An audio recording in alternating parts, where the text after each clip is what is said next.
অনেক সবজি ফবজি খাওয়া হয়ে গেল, এরকম একটু চলবে?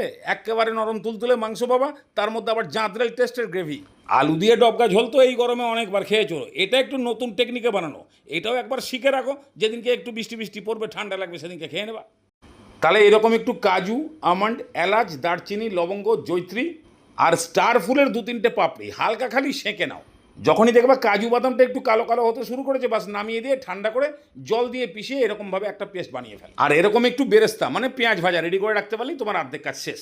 নাও এবারে পেঁয়াজ ভাজার কড়াইটা নিয়ে তার মধ্যে 1 কিলো মাংস, এর মধ্যে এখন পেঁয়াজের বেরেস্তা পুরোটা, এটা 150 গ্রাম পেঁয়াজের বেরেস্তা, তারপরে আদা রসুন পেস্ট, কাজু বাদাম পেস্ট, 50 গ্রাম মতো টক দই, অল্প করে ধনে পাতা কুচি, তার সঙ্গে কয়েকটা পুদিনা পাতা, 2-3টে কাঁচা লঙ্কা ভেঙে ভুঙে দিয়ে দাও, পরিমাণ মতো নুন, হলুদ 1 চামচ, ঝাল অনুযায়ী লঙ্কার গুঁড়ো, 1.5 চামচ মতো ধনে গুঁড়ো, 1 চামচ মতো গোটা জিরে, আর ওই বেরেস্তা ভাজার তেল মাত্র 2-3 চামচ। বাস বিয়ে বাড়ির ফর্দ পড়া হয়ে গেল। এইবার ভালো করে চটকিয়ে মেখে মুখে একদম ঢাকনা দিয়ে সাইড করে রেখে দাও আধ ঘন্টা। এবার আধ ঘন্টা হয়ে গেলেই কড়াই বসাও, আর কড়াই গরম হয়ে গেলে কষানো চালু করো।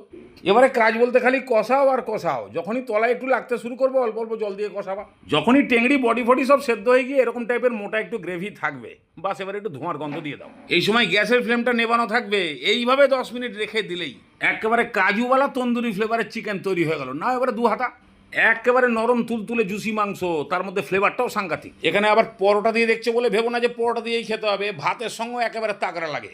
একদম সহজভাবে দেখাই দিলাম, সামনে ছুটির দিন আছে, বানায় খাও। আর যদি এত সহজেও না পারো তাহলে আমার বাড়ির দরজা খোলা আছে, আসো খাইয়ে দেবো।